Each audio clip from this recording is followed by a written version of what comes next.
Hi, Kurt. Thank you very much for coming to this conversation. I am looking forward to learning from you because I really love your insights and the simplicity with which you can describe Bitcoin, especially Bitcoin SV, but I also think BTC is pretty spot on with how you talk about it. And do you just want to introduce yourself quickly? Sure. Well, thanks for having me on, Lucas. So I'm Kurt Wuckert Jr. I am Chief Bitcoin Historian with coingeek.com. I'm a longtime Bitcoiner. I received my first Bitcoin as a payment in 2012.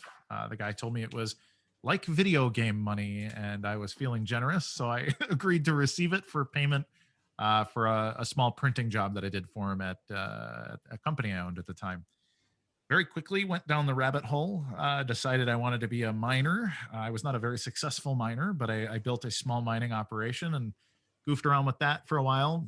It was right in the transition. Did you ever actually mine a block? We joined a pool. I tried solo mining and could not find a block because it was right when GPU and ASIC were phasing between each other. So if I probably would have started 3 months earlier, I may have found a block GPU. But ASICs took over very quickly. And so I joined, I mined with, gosh, I didn't even remember now. I know I looked at mining with Slush, but I don't remember if I actually mined with Slush or not. So it was me and a few buddies. And we put together a small mining operation. And we did that for about 2.5 years, made some money. It was okay.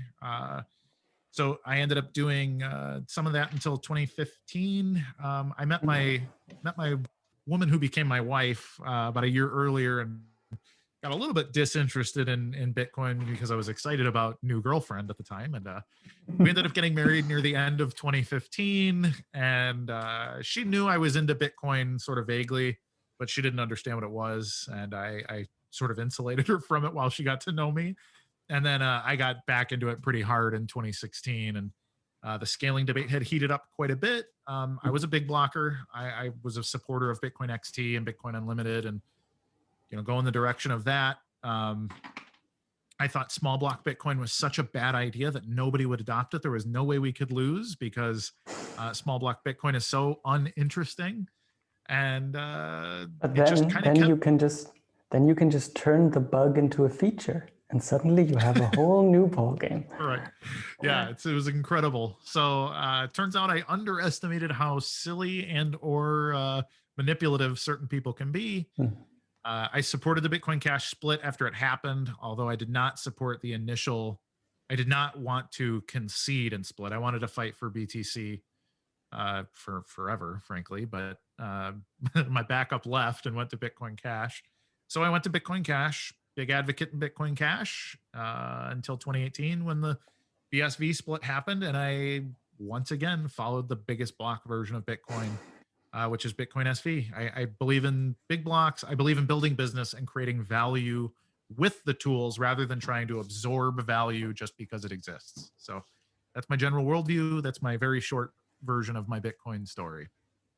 Which I actually imagine almost anybody who's semi-deep in the Bitcoin will kind of immediately place you on their inner value landscape, either of, oh, he thinks like me, or what the fuck is he talking about? So you'll be placed quite clearly with that one. Yeah. I would love to talk to you about today about basically core concepts of Bitcoin and really the underlying concepts of things like what's a node, what's the consensus mechanism in Bitcoin, just those really simple things that I think are often overlooked, because I think this is the fundamental place where the Bitcoin SV and the big block version and the BTC and the small block version diverge. And I actually think in my experience, when I try to talk to people of different camps, it's like we talk past each other because we use the same words, but we use them so differently that the debate doesn't even happen. And I would like to just set the foundation of what are these concepts, and maybe in many places get that this is what BSV means with this concept. This is how BTC understands it, and here's how they are then used differently. Brilliant. I actually think this is the most important conversation, even though a lot of people would say it's boring. It's important to establish your presuppositions about Bitcoin and the words that define it and everything else. So I'm very excited for this. So maybe just because my background, I'm a studied philosopher. So I know the importance of words, because even if you just put one weird thing into a word, you can fuck up everything. So that's why you need to be clear on what your words mean. Yeah, absolutely. So yeah, that's great. So the first question I would like to start with is is the most obvious potentially, but again, very often missed, is what's the actual idea of Bitcoin? What was the purpose why somebody sat down, and whoever that Satoshi Nakamoto dude is, why did he invent Bitcoin? We're so lucky in that he told us. He wrote it down, and there's a lot of writing about it. And people like Mike Hearn instantly sent him private emails, and people started to say, hey, is this what you meant? Is this what this word means? Is this what Bitcoin's capable of? There was a lot of curiosity very early. And Satoshi was an open book, and he was very happy to answer questions. And then people started to argue with him, telling him he didn't understand what Bitcoin was for. And that's where a lot of interesting things spilled out of. But it started on October 31st, 2008. He said, I have solved the double spend problem. Well, the double spend problem is a computer science problem in any distributed cash system. If you're going to spend Visa, so here's the nature of how the problem has been solved for 2,000, 3,000 years before Bitcoin, is that you trust the bank, that the bank is going to account for their ledger, and accounting for their ledger is up to them. If they screw it up, that's their problem. It's not your problem. Just like if somebody steals my Visa card and spends it somewhere and it wasn't me, there's insurance that covers that and I get my money back. So that's very simple when you have a centralized system. However, as sort of libertarian-minded people tried to develop internet cash, which really came into its own in the 1990s, but from ideas that really started in the early 1970s among cryptographers, is that we can create an electronic cash. We can create our own money out of nowhere. So there's eCash, DigiCash, DigiGold, Karma was an early one. So a bunch of these systems. But the problem is that they didn't have a way to account for whose ledger was the right ledger, because they were spread out.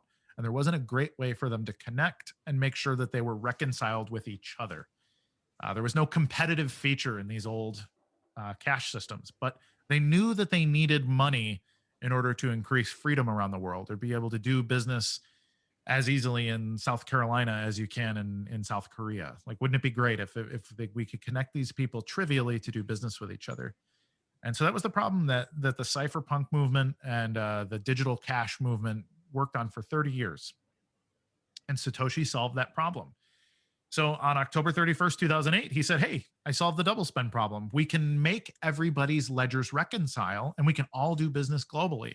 Well, immediately people started to say, no, we can't. That's not going to work. We need people to do X, Y, and Z. But Satoshi issued the white paper. And if you read the white paper, it has an introduction. It has a brief.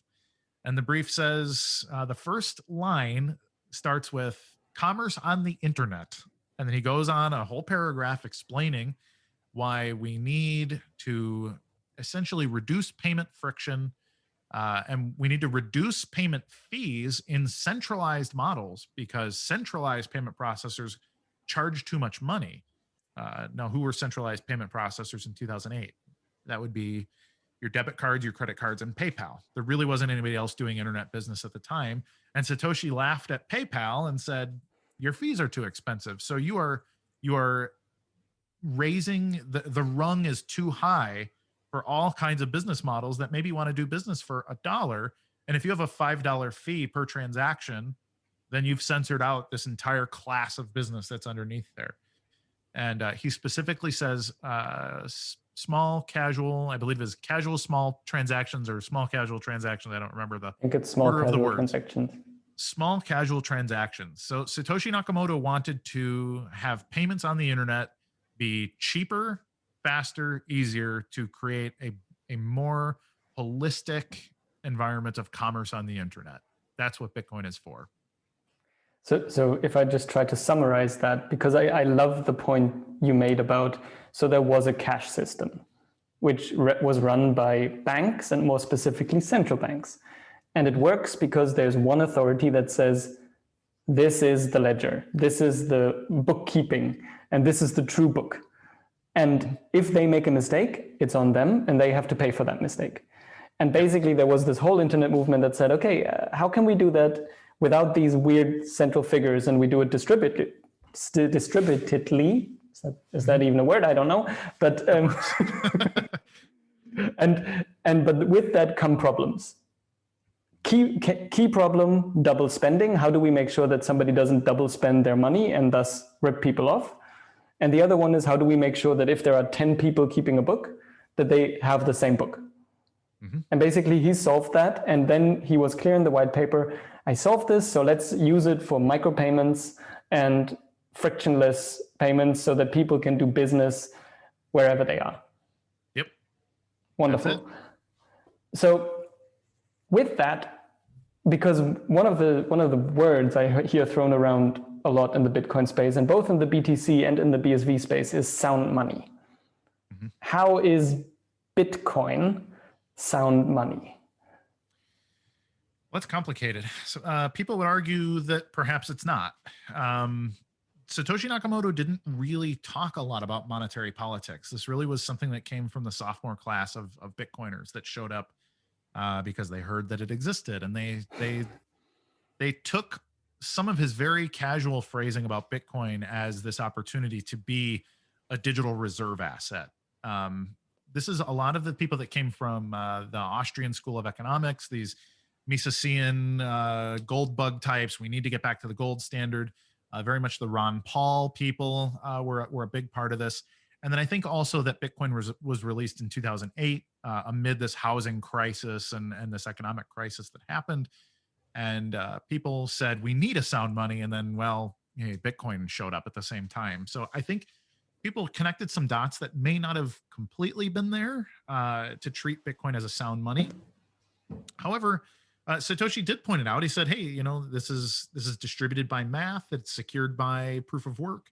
And it can't be debased like central bank currencies. That's something Satoshi said very clearly in his introduction. But I don't think Satoshi was nearly as political as a lot of people who came to Bitcoin quickly thereafter wanted him to be.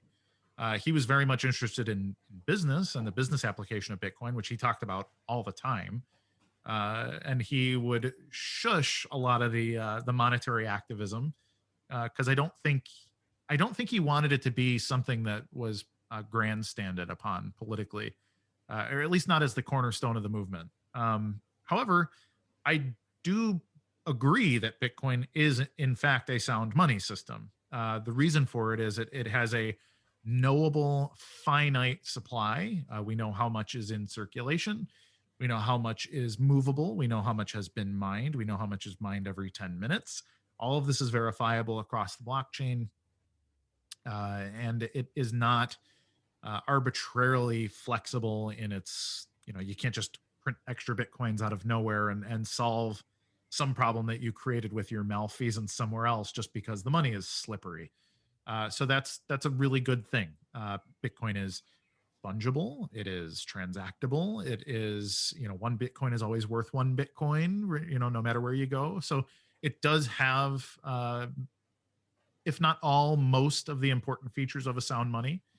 And it works that way. However, I would argue that it needs to circulate as money in order to be considered a sound money. Otherwise, it is a sound something else, I guess. But it's a sound Bitcoin. Right.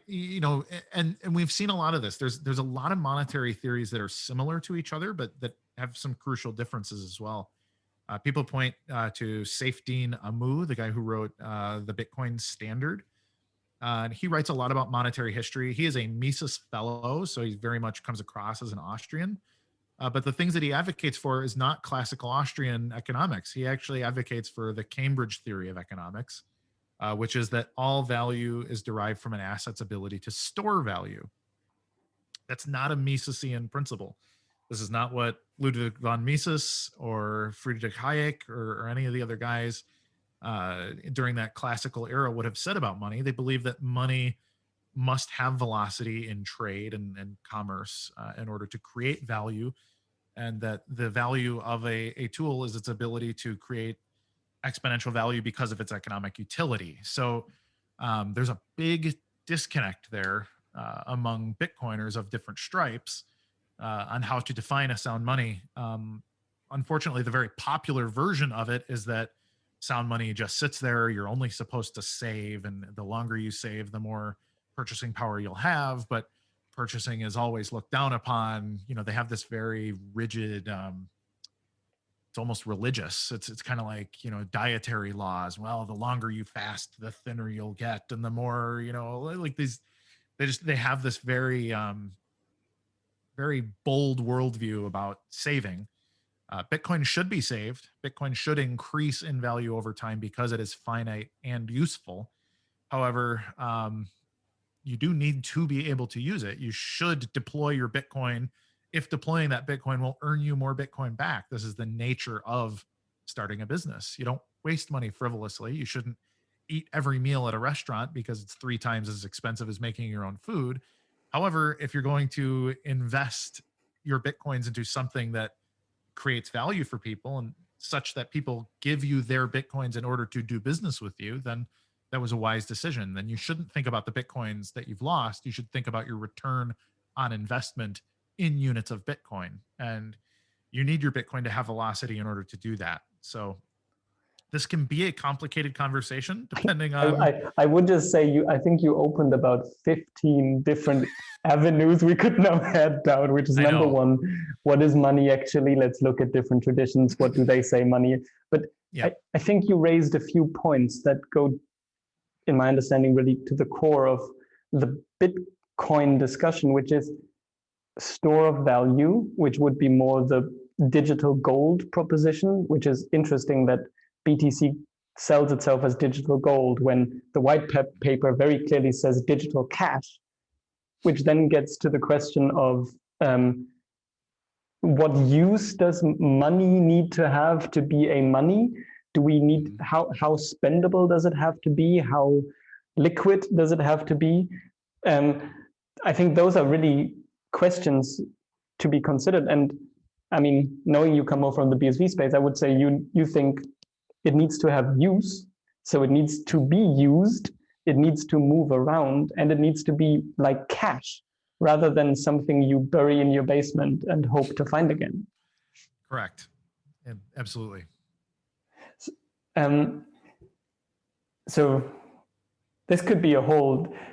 Let me take it one step further. So you then talked about the building business on top of Bitcoin, which is a very different vision if we look at Bitcoin as digital gold versus digital cash. Can you maybe just say a few words about that? Yes. I mean, with any asset, if you were sitting on an inheritance, let's say you inherited $100,000, depending what you do with it, you might be creating more value, or you might just create a gigantic opportunity cost for yourself.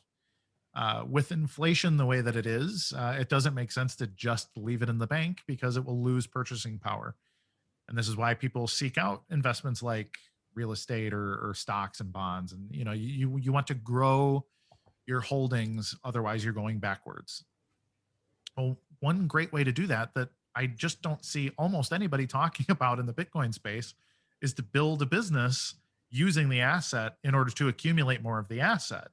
And it's funny because this is very clear in the mainstream economy with dollars. There's obviously a lot of entrepreneurs that build businesses in the world, but we don't see hardly anybody in the Bitcoin space using the tool to generate more business outside of Bitcoin SV. I don't even know of viable businesses outside of the Bitcoin SV ecosystem. There are certainly proposals for them in Ethereum and some of these other places, but they're not functioning businesses. And the ones that are semi-functioning are all related to financial tools. So they're just kind of playing the same game. They're just rotating Ethereum and tokens around. Whereas in Bitcoin SV, there's Twetch and Tonic Pow and BitPing and some of these. BitPing is a cybersecurity tool that uses the unique power of Bitcoin to generate a botnet. But the botnet is good. Most botnets are hacker tools, but what this does is it just checks the uptime of network assets. And for that, they use individual nodes. So you can run a BitPing node, and I do. And I get paid a few pennies a day for just pinging websites that are paying BitPing to do that service. And that's not possible on any other blockchain because of fees and other issues. But BitPing looks at that, and they made the business decision that they are going to spend some of their BSV in order to accumulate more wealth by providing a service that only the Bitcoin SV network can provide to the economy. And I think that's a very special thing. I think it's a way to give very real intrinsic value to that network. If Bitcoin SV were to fail, BitPing would cease to be a business, and therefore the incentives of the people at BitPing are to make Bitcoin SV more secure, more useful, more valuable, and everything else. It creates much more balanced incentives that are not just boiler room, pump and dump. You got to get out there and buy BSV. That's not them. They're selling their service. They want you to be a BitPing customer, and that creates a very different community ethic that I think is very important. It'll attract entrepreneurs, and I would much rather be with a group of intrepid entrepreneurs than with a group of people that are just trying to sell an investment. So, yeah. Which I think this touches on one of the main questions of Bitcoin, which is what's the use of Bitcoin? Because what you're describing is the use of Bitcoin as an element in business. So Bitcoin allows us to build certain businesses that we couldn't build without Bitcoin. And that's the entrepreneurial vision. It's basically you build something that creates value in people's lives, so people want to use it, so they use Bitcoin on it, and you get a part of that. Mm-hmm.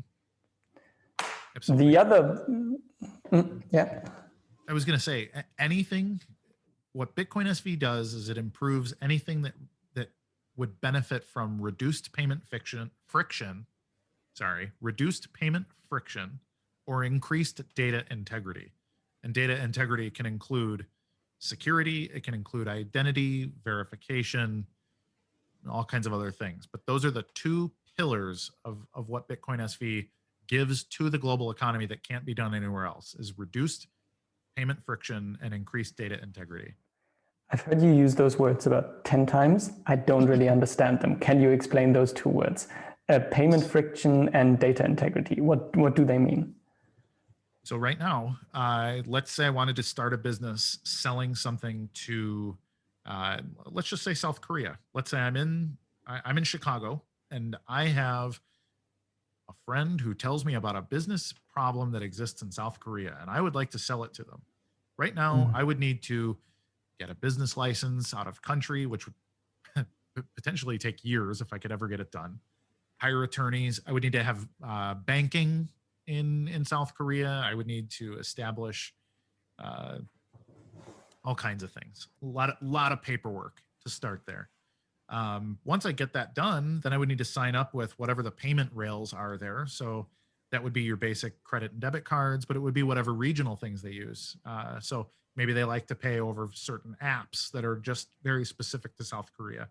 What we do instead, if we were to look at the opportunity that Bitcoin SV gives us, it's that I can spin up a website here. I can build it actually on chain, where all the data is accessed to data points that are on the Bitcoin SV blockchain, which is a global blockchain. I can use BSV as the asset in order to conduct business between myself in Chicago and somebody in Seoul, South Korea. Or I can perhaps create a basket token. Maybe I take the Korean currency and I create a balanced basket between the US dollar, which is the money that I typically use, and the Korean, it's the KRU, I think they call it.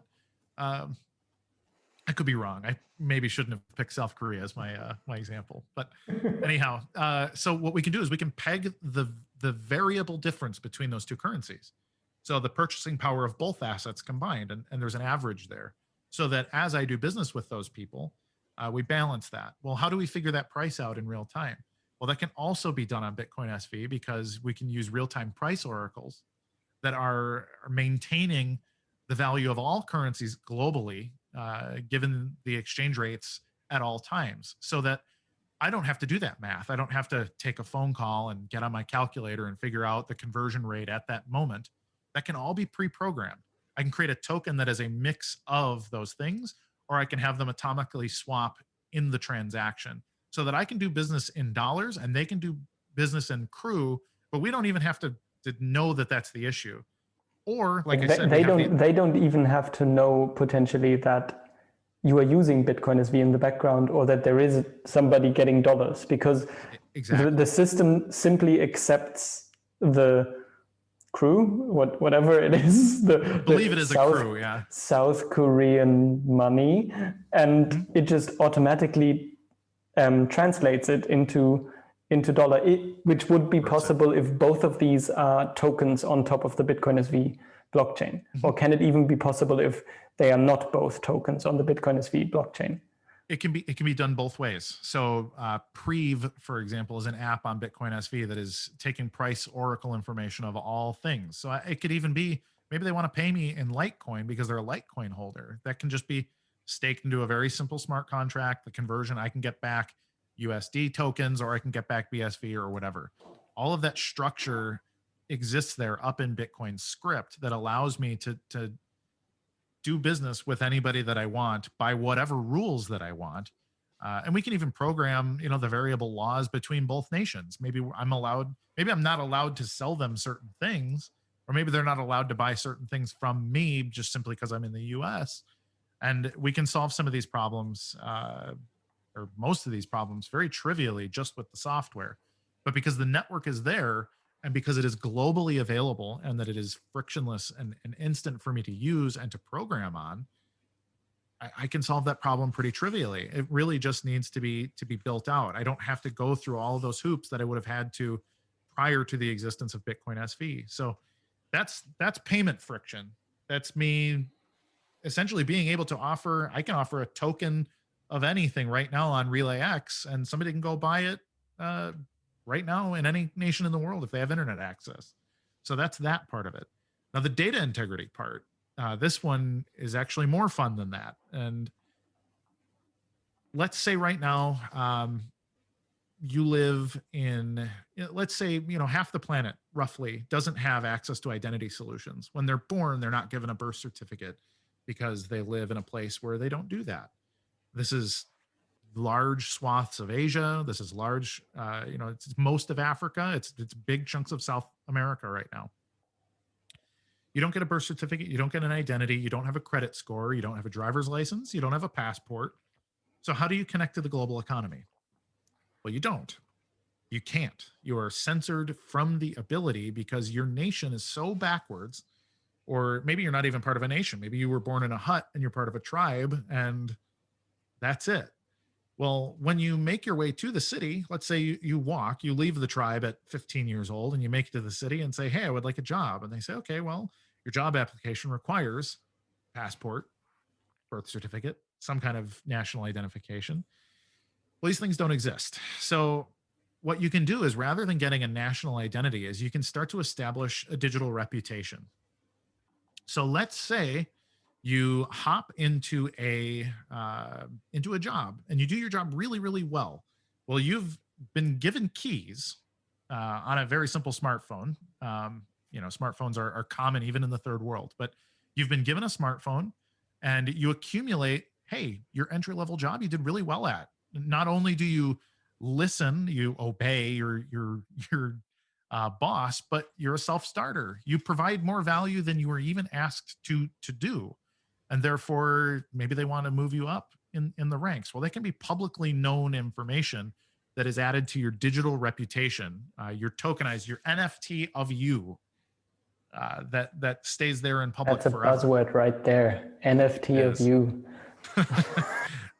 And that NFT keeps accruing more value as your reputation gets better. So you move up, you get a better job. And it doesn't matter that you don't have your birth certificate and all these things. This is just proof of your identity, because your reputation is more valuable than just this proof of identity. Proof of reputation allows you to move up the chain in ways that you could not before.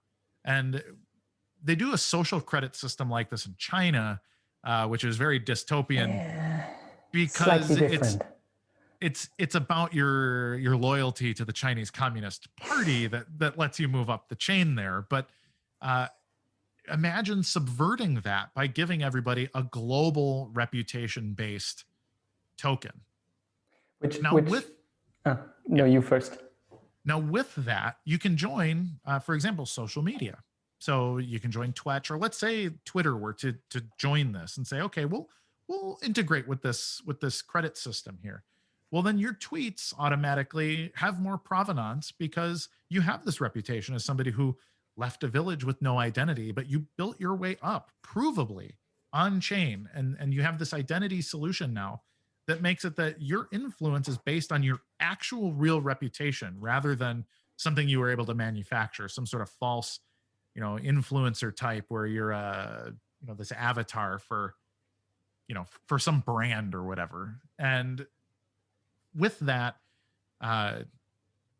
your reputation becomes that. So when you have children, you become, not only are you given a birth certificate, which can now also be issued on chain, but you're given this, like, this is the child of this person that has this impeccable reputation. And with that, your identity documents and things cease to be national or local or these things. They become your global identity. And with your global identity and your global reputation, you're allowed to do business with anybody on earth. So you've reduced the friction of the money, but you've also reduced the friction of your reputation and your data and everything else that matters. And so everything can be tied to your keys. This can be your money, your driver's license, your credit cards, your coupons, your gift cards, your access to your favorite concert or your favorite movies. Or, I mean, if we're talking 30 years in the future, maybe we do nothing but virtual reality experiences. And, you go to the park and you experience your favorite, movie or concert digitally. And this is all integrated into your identity, so it can't be stolen, it can't be defrauded, it can't be debased.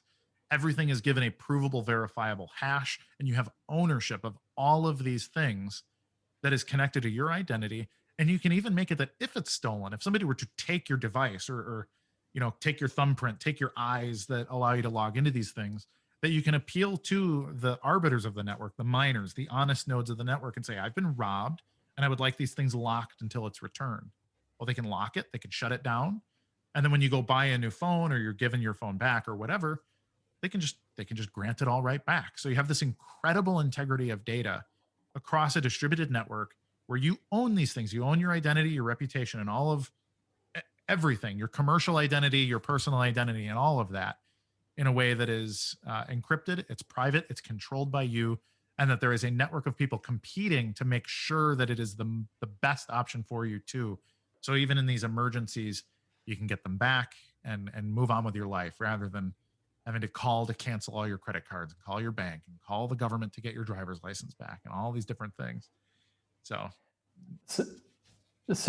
number one, I hope that we will still have concerts in the future. I actually believe we will. We'll get back. Secondly, I think you mentioned two really important things that I would like to connect to, because I want to play a little bit of devil's advocate here. Yep. Because when you talk about having a secure identity on chain, you mentioned the Chinese social credit system that is basically the opposite of what anybody with half a brain wants. So the question is, how is this idea of having that on Bitcoin any different than that? And shouldn't we, and this would be much more the BTC argument, shouldn't we, rather than going for data integrity, where you can be recognized, go for anonymity? Shouldn't that actually be where we're moving? It can be both. The beauty of it is that your identity is encrypted and hashed. A Bitcoin hash is private. And for anybody that says that Bitcoin is not private, I always tell them, okay, who's Satoshi Nakamoto? It's a contentious question. We don't actually know with 100% certainty. I have my opinions, but talk to a BTC person. When they tell you that Bitcoin is not private, say, okay, who's Satoshi? You know where his coins are. You know which coins he mined, but who is he? Well, shoot, you don't know. Well, why don't you know? Well, because Bitcoin is private. And that's the beauty of the hashing algorithm, that you create a hash that is your identity. And so let's talk about going to a bar, for example. Right now in the United States, I need to prove that I'm at least 21 years old in order to have a drink. Well, when I do that, I hand my ID to the bartender, who now knows my name, address, my date of birth. That's a lot of information for a bartender that I don't know. That's quite a bit, that's most of the information he would need to start to steal my identity and take out a loan in my name. So that's a big problem. However, if I hash that information, all I would have to do is show him a QR code and he scans it, and he does not need to know my name, but it can say that Kurt has been attested to, that he is at least 21 years old, that he has every right to drink in this bar. But he doesn't need to get any of that information. He isn't given the actual information. He's given a hash to the attestation that he is allowed to serve me a drink. And so my privacy is completely protected in that situation, as opposed to, yeah, go ahead. So also going back to your example of the guy who worked his way up from the village, like in your example, he shared his information on Twitter, all of that, but that same guy could also choose not to share that. And there wouldn't be anybody who can figure his identity out, because Bitcoin is private. So he could also be on Twitter, and Twitter doesn't promote his tweets as much because they don't know who he is. So Twitter is like, oh, he's just a random dude. Great. So yeah, you can remain private. Another good example is, sitting down at a car dealer to take out a loan, and rather than having to bring documents from your bank and, okay, here's my credit score and here's Equifax says that I'm this and that, you can do the same thing and say, here's my hash, and they click it, and it says, you don't even need to know who this person is, but he can afford an $80,000 car. And that's it. And that's all they need to know. They don't need to know any more information. They don't need to know who I am, where I live. It can initiate the smart contract that stakes whatever money is necessary for me to walk out with the keys and the new car. But they didn't need to know anything except that I am viable to take out this loan or whatever else. I have a AAA credit score, whatever, an 800 credit score, whatever system people use, numbers or letters or all of that. But this works everywhere. It is your access to everything. And to your first question about, the Chinese social credit system, the reason that that's problematic is that there's no competition for it. If you're landlocked to China, then you're stuck in their silo. What I'm talking about is a global public system. And that if China had that as a competitor to their system, they just look increasingly silly. I'm a big believer that revolutions are not about overthrow. I think the worst part of the French Revolution, for example, is the fact that they decided to go through 20, 30 years of killing leaders and all of that. But it didn't really fundamentally change France for the better. They still have a hierarchy there today that is oppressive and everything else. It's changed a bit. The face of it has changed, but it really hasn't fundamentally changed. And the reason for that is that the competitive model wasn't used. What you actually need to do is make people laugh at the idea of that authority. And that's done by creating innovation. It's the same reason that I would look like a very silly person to write a check at the grocery store today. People would say, where do you even get a checkbook? What bank issues you a checkbook? Why are you so backward? It's silly. And you need to make authority look that silly, but the way that you do it is through innovation. And it's, something like Apple Pay at the grocery store. I don't need to pull my card out. I just tap to pay. And that's innovation that business created that makes checks look silly. And we need to do the exact same thing with weird authoritarian governments, is that we need to make them so obsolete that when it's suggested, this is your social credit score for, to the party, that you say, I don't need to participate in the party because I have this encrypted internet and I have Bitcoin and I have all these different things that allow me to connect to the global economy without you. And it's so good that there's no way for you to stop me. And therefore you are not a dangerous person anymore. Mr. Government authoritarian person. You don't have that power. It's obsolete. It's gone. We have innovated so far past it that your threat is negligible. So basically your response to the Chinese model is not to yell at them and tell them they need to change it, but actually your response would be, hey, let's just have free competition and then they can do whatever the fuck they want. Yeah. And we do our thing over here and let's see who wins. Because if people want to live in that world, let them do it. But if they want to live in a world of freedom and beach parties, then they can do that too. Exactly. So I'm going to just bookmark another point you made, but if we look at it like that, and if we look at Bitcoin, and whenever you say Bitcoin, you mean Bitcoin is V, because in your mind BTC is not Bitcoin but an abomination. Yes. Good, just so we're clear here. If we really trust Bitcoin with our identity, the system needs to be safe. And this brings me to the question of what makes Bitcoin safe? Honesty. Truly. People want there to be a technological solution to this, and there isn't one. Only humans act. So you can create software, you can create network rules, you can create a million layers of security from a technical standpoint, but what truly makes Bitcoin safe is honesty and competition. It's the same thing that makes your nation a nation. Why is the border of your country what it is? Well, it's because that's where two armies decided that it wasn't worth it to fight anymore. And so there was a human incentive that, okay, we will agree to be done. We will agree to shake hands. This side of the line is yours. This side of the line is mine. And we will go on to be neighbors. As an American, I work with a lot of British people. And 300 years ago, the United States was an occupied colony, and Americans didn't want that. But if you didn't want that, I mean, you could plainly be executed in the street, because if you harmed a British officer, that was the same crime as attempting to harm the king. And so what did we do? Well, we did fight a war about it, but truly we had a moral revolution mentally that changed the way that people view the state and the concept of self-sovereignty and ownership of property and security as a nation. And we're certainly imperfect as a nation, the United States, but there were a lot of very innovative things that happened there. And it was human incentive that created all of these things.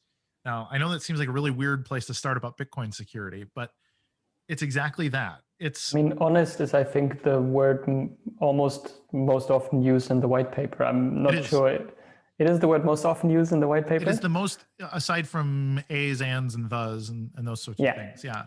Honest or honesty, derivations of the word honest, which again comes back to integrity. So why is Bitcoin secure? Well, it's secure because we choose to secure it, frankly. In BTC, this is a major difference here, is that they believe that it's secured by lots of people with very small incentives running a full node, what they call a full copy of the ledger, and downloading blocks. However, that doesn't actually secure anything. If something were to happen, they don't have any recourse. So, pardon me, at the very best, they are a sort of security system for the rest of the network. They can tell the honest nodes, hey, there's a problem here. Something has occurred. Can you attack it? Attack the attacker. But a true honest node validates the rules, and they confirm valid rules by building blocks on top of other valid rules, which is exactly how a society is built. The good ideas in a society breed other good ideas in a society, whereas bad ideas in a society rot away. They fall away. They don't breed. They don't have children. Can I interrupt you there just for a second? Because I think what you said there is profound, and it's so normal to you to think this way that you probably don't even notice it anymore. But just this point of, so Bitcoin is not secured by some crazy outlandish encryption, because that's how it's usually sold. It's sold as a cryptocurrency, which I don't think it is. But beyond that, it's secured by people keeping track of what's happening. And there are these miners whose job it is to make sure that all the transactions happening are validated and correct. And when they have all the transactions of the last 10 minutes, they put them into this weird thing they call a block, which you can kind of think of as a book where they wrote down all the transactions of the last 10 minutes. And then they perform some computer magic on it they call hashing, which takes a shitload of work. And the first one of all these miners, which I think is a bad word, like of all these validators, that finds the right magic solution to it, gets a reward for that. And they check each other, and when they have agreed, oh, this is correct, they just build on top of that. But there is no let's all raise our hand. There is no let's ask the whole network if they all agree. It's just the miners checking. And beyond that, even if there was a full node, which I don't fully even understand what that is in BTC, but if there was a full node that checked and said, no, there's a mistake, what could that full node do? Go on Twitter and tell people there's been a mistake and hopefully rally the troops. I think from a practical standpoint, that is actually what would happen. That would be among the first things done. If the miners and the non-mining, quote unquote, full nodes of BTC were to disagree, the thing that they could do is split. They can split from each other. And so there would be a network that is run by the hashing nodes of the network, and then a network that is run by the non-hashing nodes of the network. But that would be a very insecure system, because it would lose, it would just be a bunch of people that don't have an incentive to protect the ledger would be in charge. So this would be the army left, and it left the farmers in charge of the fortress on one side. And, you know, which one is more secure? It's the ones that have more invested in securing the ledger. So I think it would be a very weird situation were that to happen. Which was my other thought I had with it, is basically, in my understanding, the only thing, because the ledger is built through the nodes accepting the last block and building on top of it. That's how the ledger is built. That's the Satoshi consensus. Yep. This is the right block, let's build on top of it. And I don't even thumbs up the other nodes. All I do is I say, this is the right block, I build on top of this as quickly as I can. Yep. So if there is a user, a full node that finds a mistake, they can split. So I just have this vision of like constant splitting of, no, there was a mistake, I'll do my own thing, because the ledger will just keep going, even if full nodes disagree. Correct. Yeah, they would split into infinity, frankly, and that's part of it. And block reorgs do happen, actually. They happen on BTC. They happen on every version of Bitcoin. So if they disagree, what they would typically do is you would follow the one that has more hash power and more proof of work, because what that does is signal how much they're willing to fight for the truth. So you would not want to go with the people that are not willing to fight over being right.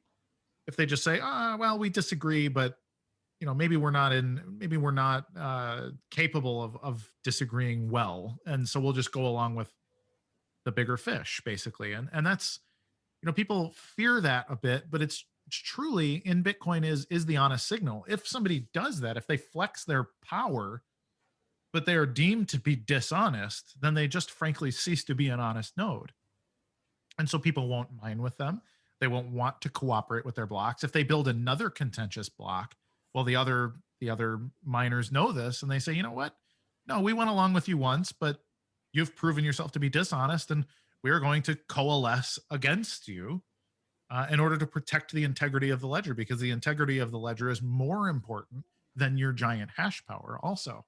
Which is also complete self-interest, because my self-interest is to build on the valid block. And if I know you've twice now had an invalid block, that's really bad for me, because I might waste important time and energy like working on top of your block. So I don't do that anymore. End of story. Yep.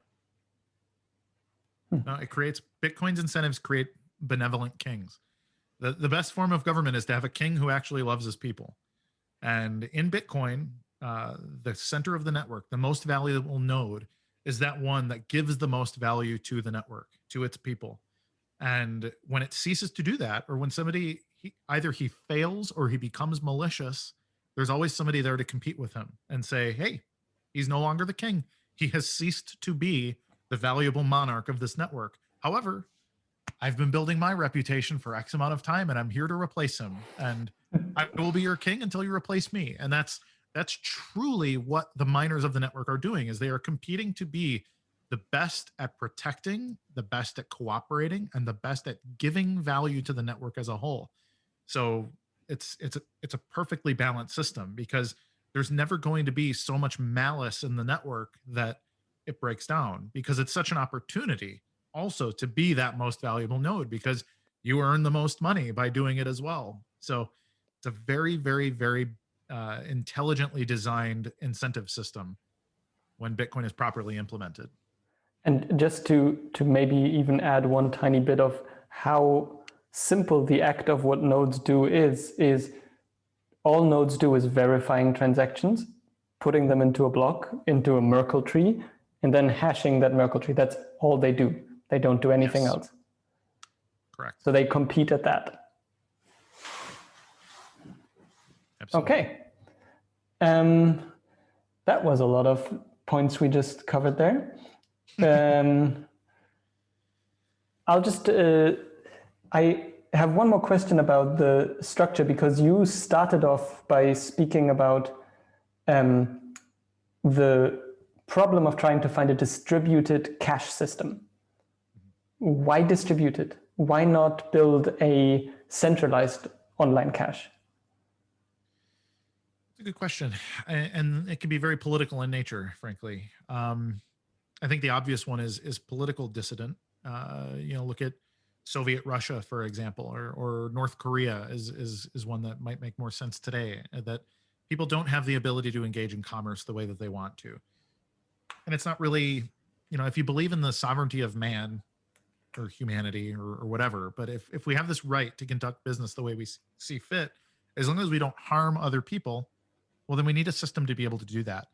And right now, I don't have a practical way to do business with everybody that I might want to do business with. Even now, because Bitcoin is not at scale or at the scale that we need it to. So that's one very clear reason to have a digital cash system that is global, is that right now we have hundreds of different monies around the world, and they make it very impractical and very difficult for us to engage in commerce.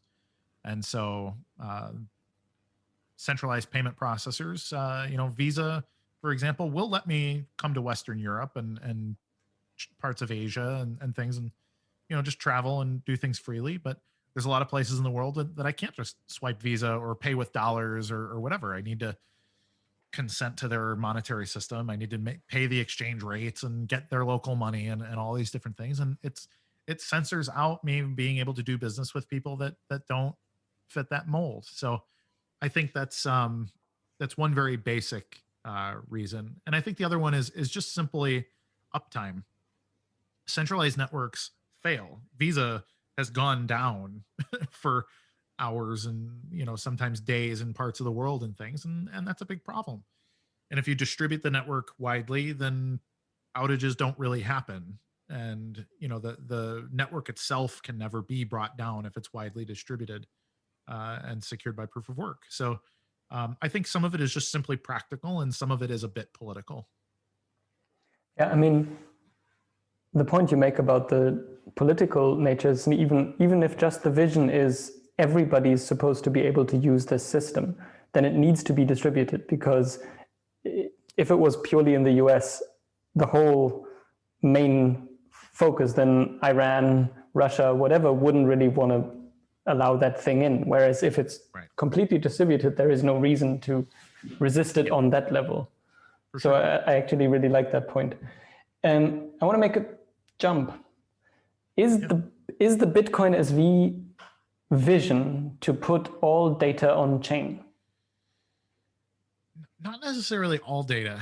I don't know that this has been explained well, because it's largely only been explained by Craig Wright, who speaks in broad strokes.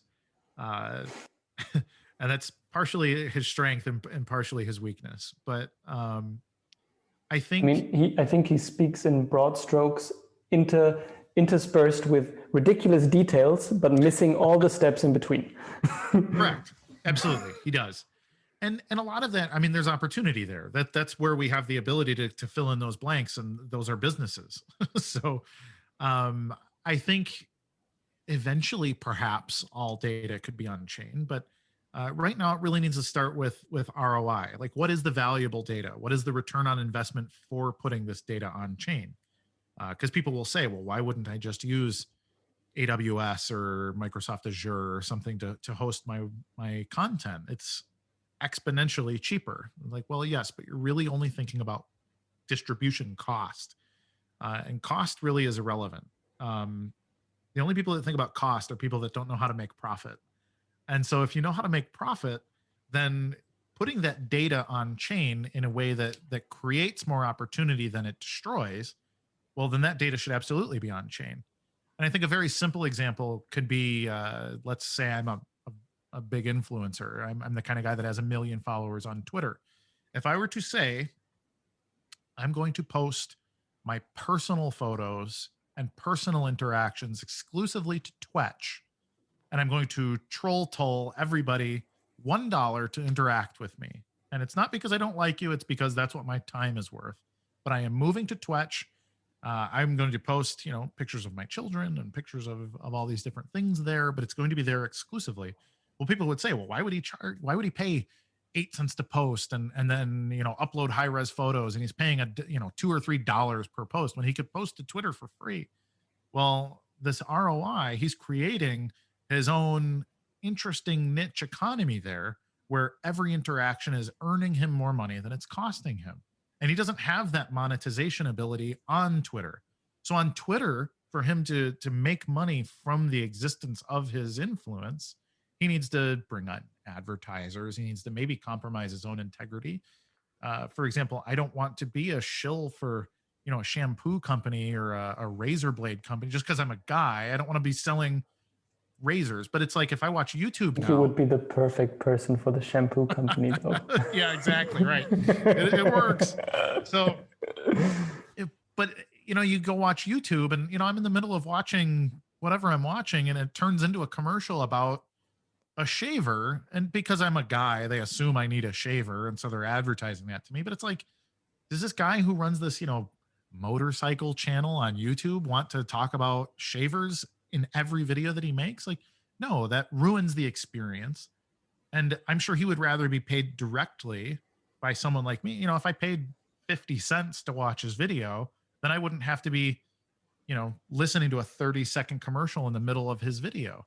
And so it's not about that cost to upload content to the chain. It's about how much more value, and that value can be money, or that value can be time, or that value can be the privacy of my data, or whatever else that is created in that situation. Now, that's a really easy example. A harder example can be something like what EHR Data is doing. What they're doing is they're trying to put medical data on chain so that it is available, accessible, and more private. In the US, this is a particular problem because we do not have a national healthcare system. And so our records are in the silos of the hospitals or the doctors that we go to. And so how do we connect that data? If I go to Dr. 1 and say, oh, I have pain, and they issue me, a narcotic, then I can go to Dr. 2 and have the exact same conversation. They issue me another prescription for the narcotic. And I could do this all day. And, that I'm making money on pills, but there's no record keeping that says how many times I've been given oxycodone or whatever. And with EHR Data, they don't need to know that, that information, much the same as when I was at the bartender, and they don't need to know my home address. They can simply scan and say, sorry, we can't issue you more narcotics. We don't know why that is, but it's been determined by the by the law and by the rules here that are set by, medical standards in this nation, that you don't get more narcotics.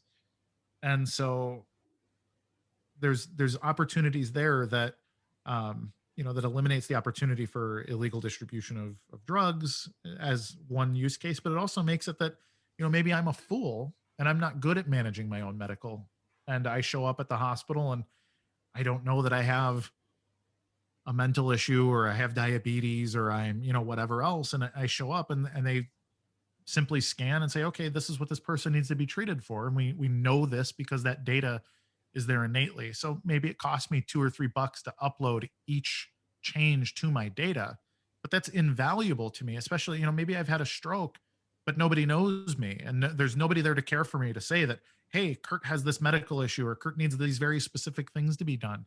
And so for me, over the course of my medical life, maybe I've paid $100 to make sure that my data is really good in regards to my medical existence. But at the end of my life, maybe that extends my life 10 years, where some doctor would have killed me by accident because he didn't have my data when I needed it most. And, so there's there's so much opportunity there if you think about the ROI of using your data on chain versus just the cost. Which will then obviously open up many business questions and opportunities for how on earth do we order the data, present the data, search for the data, etc. All of those are completely new business opportunities because they have to be rethought from the ground up from people who understand the blockchain. Yes, absolutely. Okay. So then maybe a very stupid question. How on earth do you put data on the blockchain? Well, there's a lot of ways. There's a lot of applications that exist today. I think I'm speaking less on the application level and actually more on the, so because in my mind, this is how I try to imagine it right now. People pass coins back and forth, and there is this ledger, which is basically the record of the transactions. Yes. Where does data fit in there? Okay, so there's a few ways to do it. Think of Bitcoin as a computer, because truly it is. It is a distributed computer.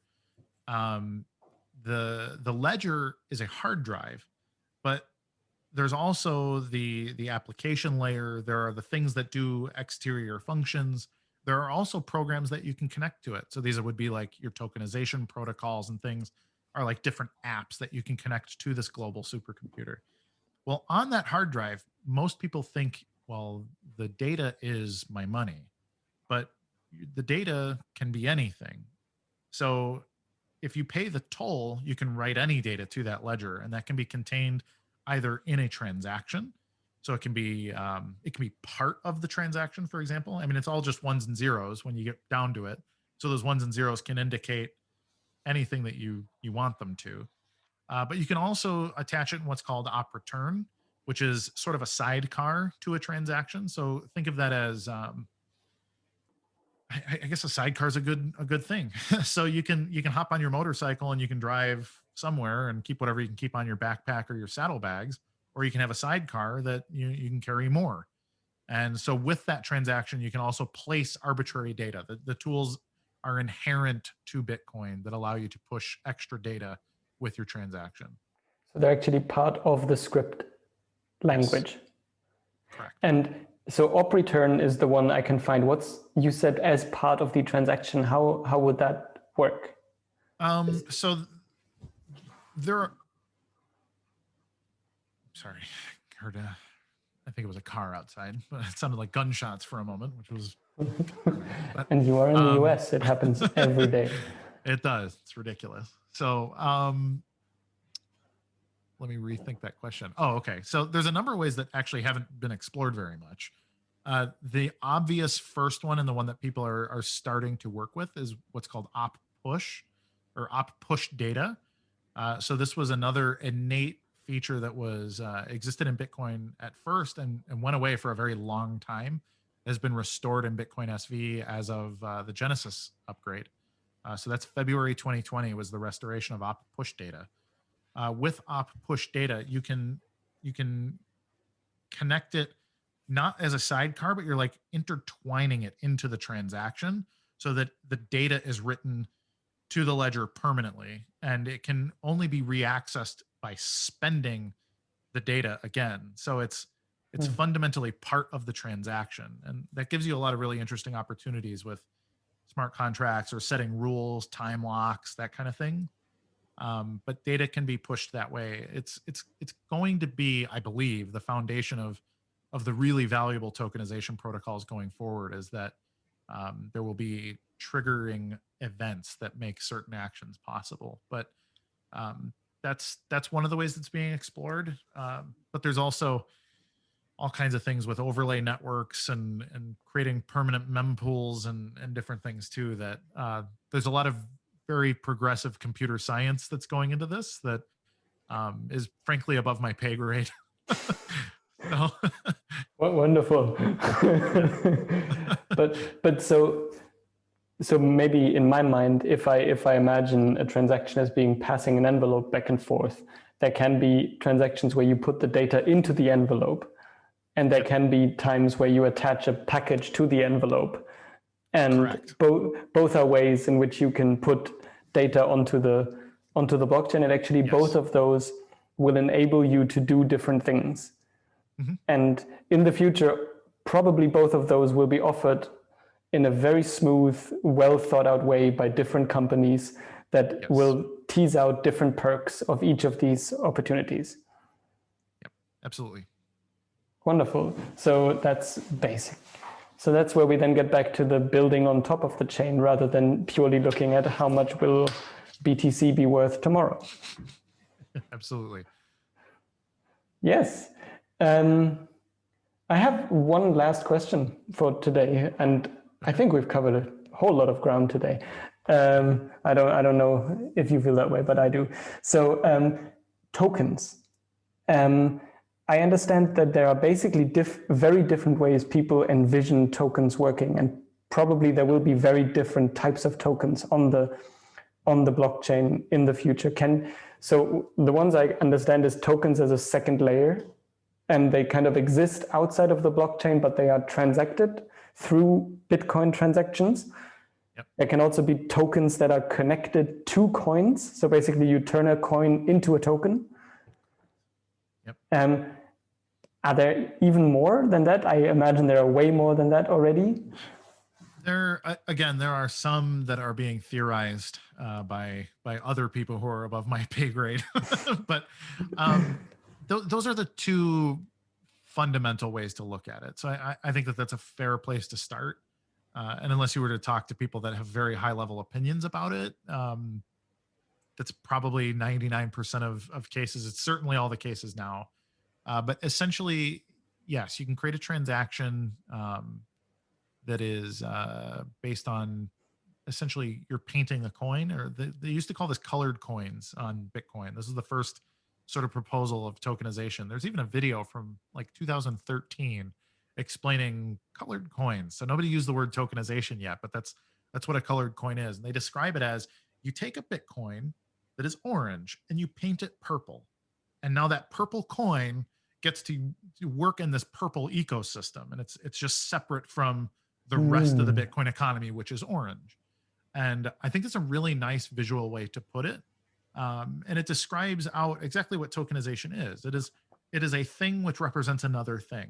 So I can make a tokenized Kurt in many ways. I can make 1,000 tokens. I can sell 50 of them in order to raise money. And as I gain value as a human, the value of those tokens that are held gain value for the holder.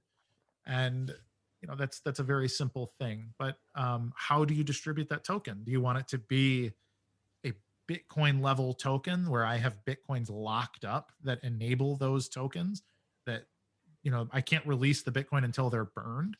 That would be your sort of level one or layer one token.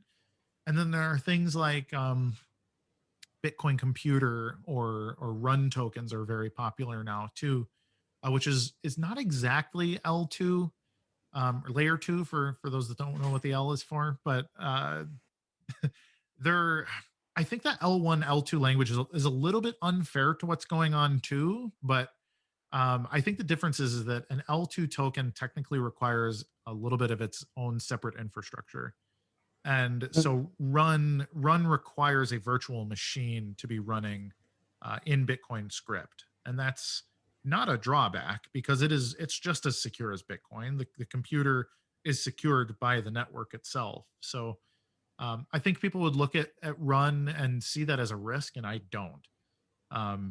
It's just like anything else. And the honest nodes of the network choose the value of what's there, and they don't want something to fail, especially if there's value there. So if something is bringing value to the network, by all means, their incentive is to make sure that it continues to bring value to the network. So, but basically in that way, if you have this L2 token, you can send 1,000 of those L2 tokens with one transaction, and it could be a 5 Satoshi transaction.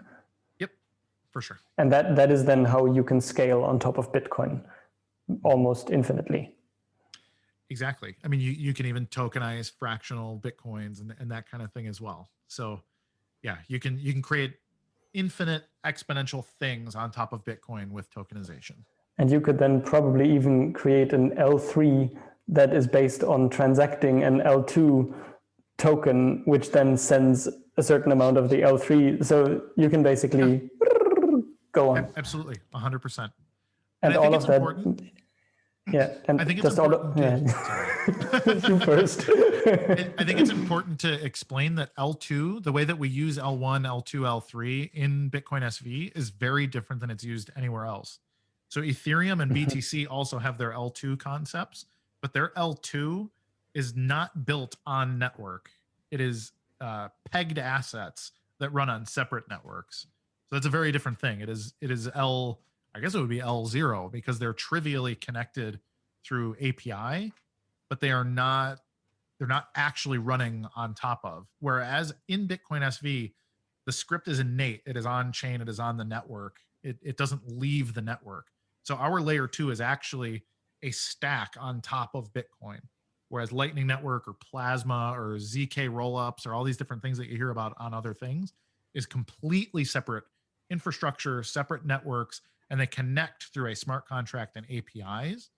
And I think a lot of people don't realize that. You'll get a lot of nerds that will tell them like, well, if you're going to do L2 on BSV, why not just do L2 on BTC?